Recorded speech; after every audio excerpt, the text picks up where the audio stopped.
comment on peut aider une jeune fille autiste à se préparer à avoir ses règles et ses poils. Je vais y aller pour les règles. Les serviettes, ça peut être un cauchemar de trouver une sorte qui ne nous agresse pas. En fait, on va y aller pour la solution la moins pire. Donc, peut-être essayer bien avant de porter de temps en temps une serviette de différentes personnes de notre entourage pour ne pas être obligé d'acheter plein de marques nous-mêmes. Donc, ça permet d'essayer différentes textures avec elles, sans elles. Ça peut faire toute la différence. Ensuite de ça, quand on a trouvé une qui suffit, qui est pas si pire, l'essayer mouillée.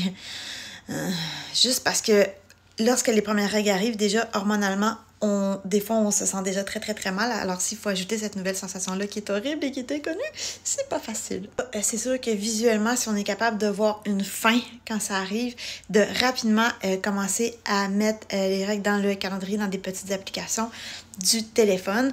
Comme ça fait voir quand est-ce que ça arrive. On peut avoir des alertes pour nous avertir à chaque fois. Faire une liste à l'avance de toutes les solutions possibles si la personne a trop mal, parce que moi, personnellement, quand j'ai mal quelque part, je ne suis pas capable de me soigner.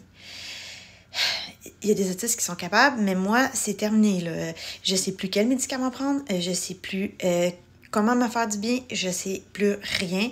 Et s'il n'y a pas quelqu'un derrière qui me dit « prends ça », je le fais juste pas. Je sais, honte à moi, je suis pas autonome surtout. Je sais que ça affecte énormément mon caractère. Alors, chez nous, on a un genre de code ou méthode. Dans le fond, je le dis simplement, je m'endure pas. Je m'endure pas, là c'est mes règles, je m'endure pas. Comme ça, la personne sait que c'est pas de sa faute si je suis à cran, susceptible, bougonneuse, des défauts que j'ai pas habituellement.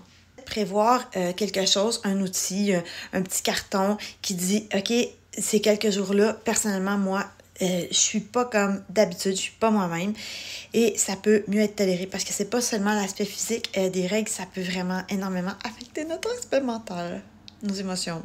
Les poils, peut-être trouver des photos, mais qui viendraient peut-être des photos de dessin.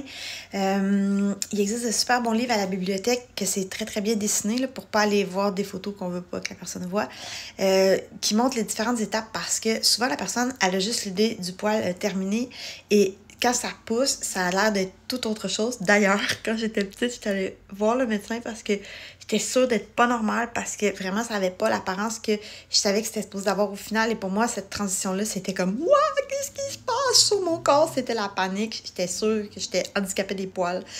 En tout cas.